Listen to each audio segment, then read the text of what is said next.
Il semble que la guerre entre dans une toute nouvelle phase. D'abord en Ukraine, on voit la Russie s'en prendre très fortement au réseau électrique, ce qui a désormais un impact considérable. Et c'est aussi plus durable qu'auparavant.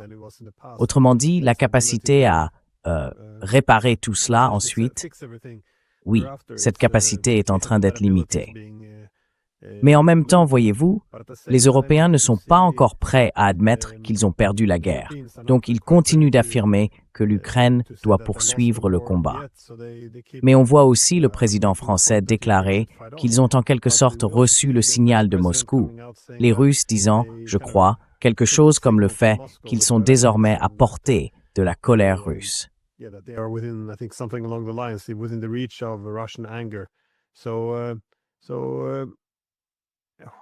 Alors, comment voyez-vous l'évolution de cette guerre maintenant?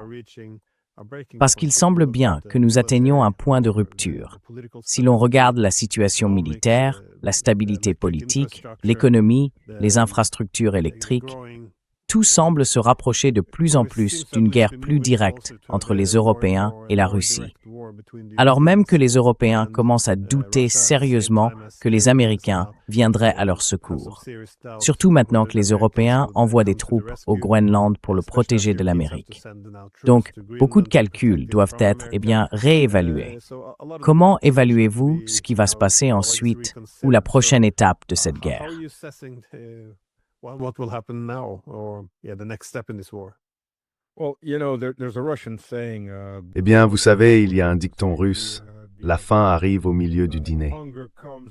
Donc une fois que Trump aura fini d'avaler le Groenland, je vous garantis que la prochaine cible sera l'Islande. C'est plus proche et ce serait plus facile pour les Européens de la soutenir sur le plan logistique. L'Islande possède beaucoup de terres rares, beaucoup d'énergie sous forme géothermique, ce qui est idéal pour les centres de données. Et il n'est même pas nécessaire de payer pour les refroidir. Il suffit d'ouvrir les fenêtres. C'est un environnement froid. L'Islande. Je vous garantis que ce sera la prochaine. En plus, elle ne fait pas partie de l'UE ou MMOB, soit dit en passant. Mais elle sera sauvée des Chinois et des Russes parce que les flottes chinoises et russes ne font que rôder, attendre. Vous savez, attendre. D'un instant à l'autre, elles vont venir s'emparer du Groenland, ou de l'Islande, ou du Canada, je suppose, ou de n'importe quoi d'autre, vous voyez.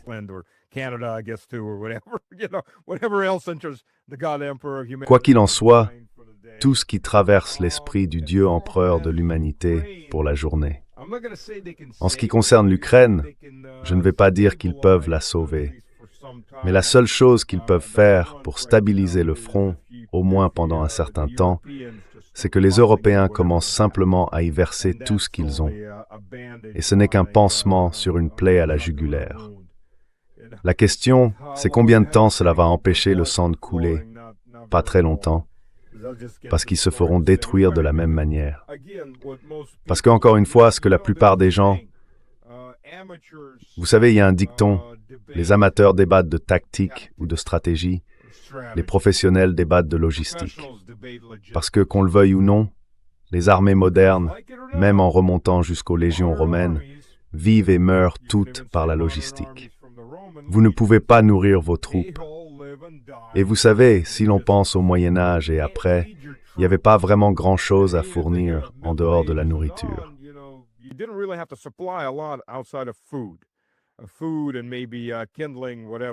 De la nourriture et peut-être du petit bois, peu importe. Pour les chevaux, pour les hommes. Parce que les armes, à part les flèches et les carreaux, il n'était pas vraiment nécessaire de les fournir. Les armées modernes, monseigneur, ne peuvent pas vivre sur les ressources locales. Il faut des pièces pour l'équipement, différents types de carburant, des tonnes de pièces de rechange. Tout cela fait partie de l'approvisionnement. C'est ça, le véritable approvisionnement. Pas seulement la nourriture. Maintenant, il y a des balles de différents calibres, des obus. Encore une fois, il y a beaucoup d'équipements mécanisés différents.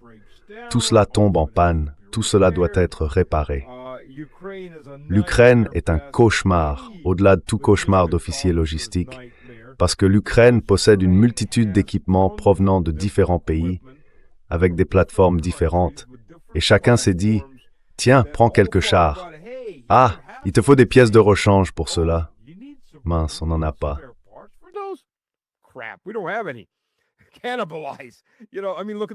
Je veux dire, regardez l'armée britannique. Le Royaume-Uni a envoyé, 12 ou 13 chars Challenger. La force blindée britannique cannibalise ses propres chars parce qu'elle ne produit pas de pièces de rechange pour ceux déjà en service. On ne peut pas faire fonctionner une armée de cette façon très longtemps avant que le matériel ne tombe vraiment en panne. Il faut des pièces de rechange, pas seulement des éléments jetables comme des tuyaux ou des courroies, mais aussi des sous-ensembles importants, y compris des boîtes de vitesse, des reconstructions de moteurs, et ainsi de suite. Et cela sans même parler des dommages de combat.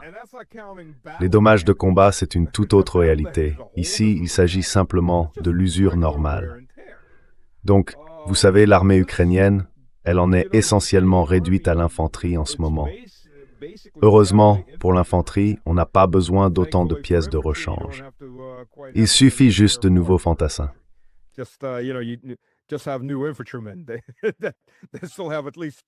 Ils ont encore au moins une jambe sur laquelle ils peuvent sauter, et je le dis littéralement. Il y a eu des vidéos de groupes de presse attrapant des anciens combattants invalides, des types avec une seule jambe, et les poussant dans des bus pour les renvoyer au front. Certains de ces hommes avaient des papiers indiquant qu'ils avaient été démobilisés parce qu'ils avaient déjà assez donné au régime despotique et criminel de Zelensky et qu'ils y avaient perdu une jambe ou un bras. Et maintenant, on les renvoie là-bas. Il te reste encore un bras, tu as encore une tête que tu peux perdre. Voilà ce à quoi nous assistons en ce moment en Ukraine. Est-ce que tout va s'effondrer d'un coup? Non. Quand les armées couvraient des champs de bataille de 5, 10, 20 kilomètres, bien sûr, elles pouvaient s'effondrer en quelques minutes ou en une heure, à mesure que la nouvelle se répandait et que tout le monde commençait à fuir.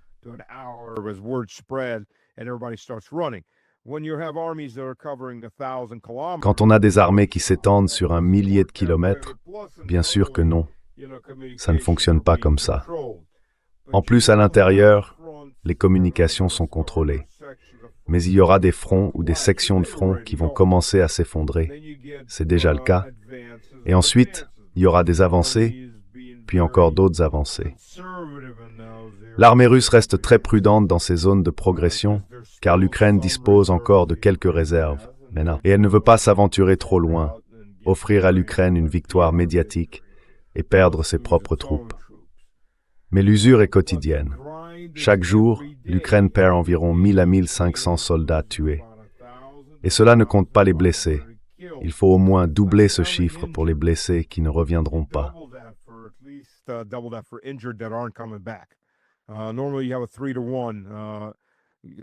Normalement, on compte un taux de blessés allant de 3 pour 1 à 5 pour 1, selon la situation au combat. Donc en moyenne, les Ukrainiens perdent chaque jour l'équivalent d'une brigade de soldats, morts ou grièvement blessés, un peu moins qu'une brigade. Et maintenant, multipliez cela, 60 jours, 100 jours. Tout s'accumule très vite. Et les nouvelles recrues, sans même parler des taux de désertion, sont de moindre qualité, mal préparées, souvent ramassées comme on peut dans la rue. Et la situation ne fait qu'empirer. Désormais, même des vétérans désertent, car ils ont compris que la seule façon de quitter le champ de bataille, c'est soit en cadavre, soit en invalide, à moins de prendre les choses en main eux-mêmes.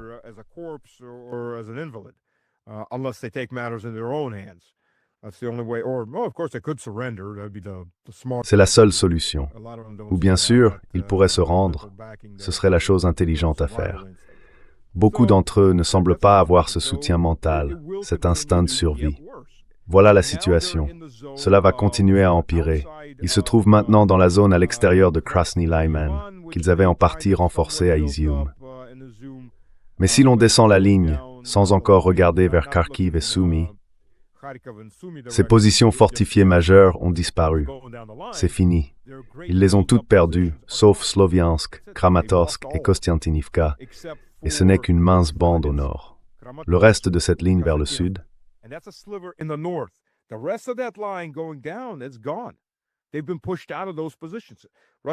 Ils ont été chassés de ces positions. La Russie l'a fait lentement, par attrition et par économie de force. Les bombes, les bases avancées, les drones et les obus coûtent moins cher que des hommes et sont plus faciles à remplacer. Et quand on surpasse l'ennemi 5 ou 6 tubes contre 1, on détient la supériorité aérienne, surtout pour ce qui est des bases avancées, même avec une main attachée dans le dos, ce qui correspond à peu près à la manière dont la Russie combat aujourd'hui, puisque ce n'est toujours pas une guerre déclarée. Elle a broyé la chair ukrainienne. C'est ainsi. Et tous les mercenaires qu'ils ont fait venir ont été usés eux aussi. Ils continuent d'en faire venir des mercenaires latino-américains. Je ne comprends pas pourquoi ces gens partent se battre dans une guerre étrangère.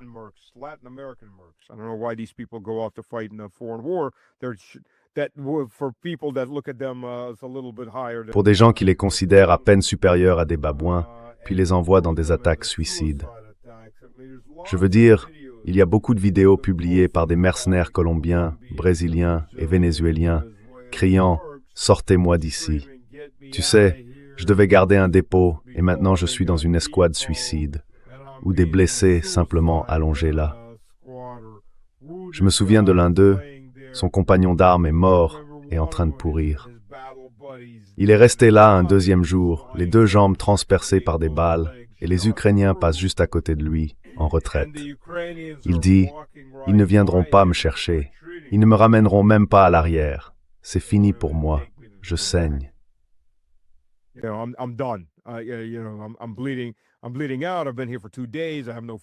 Je suis en train de saigner à mort. Je suis ici depuis 2 jours. Je n'ai pas de nourriture. Et tu vois, les gars ukrainiens, eh bien, ils ne considèrent pas vraiment les autres comme des êtres humains. Pourquoi j'irais le ramasser? C'est cet état d'esprit-là. Alors je ne comprends pas pourquoi ces mercenaires y vont. J'imagine qu'ils ont vraiment un désir de mort. Les mercenaires sont les premiers à se faire tuer, parce qu'un mercenaire mort, on ne le paye pas. C'est la réalité. Donc si tu veux être mercenaire, eh bien amuse-toi avec le temps qu'il te reste. Mais ça ne va faire que s'accélérer. Et ce à quoi on assiste, concrètement sans position défensive, c'est une poussée de plus en plus forte chaque jour. Ce qui les sauve et les condamne en même temps, c'est la météo.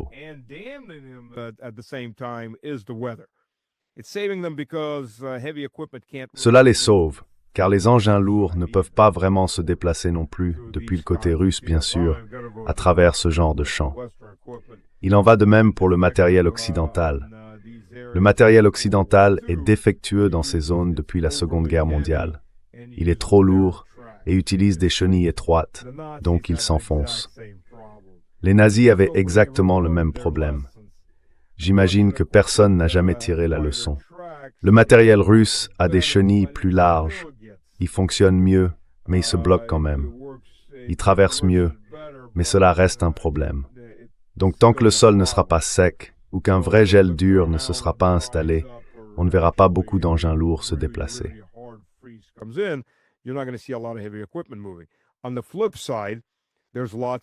À l'inverse, il y a énormément de brouillard. Pour y être allé il y a seulement 3 semaines, je peux vous dire qu'il y a du brouillard presque tous les jours. Et parfois, ce brouillard est si épais qu'on n'y voit pas à plus de 2 mètres.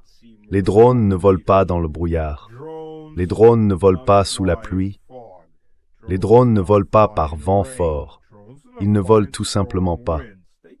Vous savez, l'armée russe utilise désormais des lasers fabriqués en Chine. Il n'y en a pas encore beaucoup. Ils les testent sur le terrain comme système d'armes anti-drones. Et quelqu'un a dit, « Eh bien, les lasers ne tirent pas sous la pluie. Ils se déviennent sur les gouttes d'eau. » Tout à fait vrai. Tout à fait vrai. Mais les drones ne volent pas sous la pluie non plus.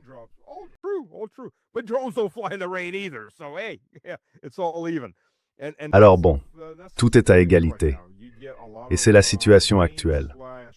Il y a beaucoup de pluie et de tempêtes de neige, beaucoup de vent et énormément de brouillard. Le brouillard permet à l'infanterie de se déplacer sans craindre les drones, et la Russie en a tiré un grand avantage pour progresser et engager les Ukrainiens au corps à corps. Beaucoup de ces Ukrainiens fuient le combat rapproché parce qu'ils ne sont pas formés. Ce sont des types sortis de la rue. On les a jetés là-dedans. Tiens, tiens-toi là et bats-toi.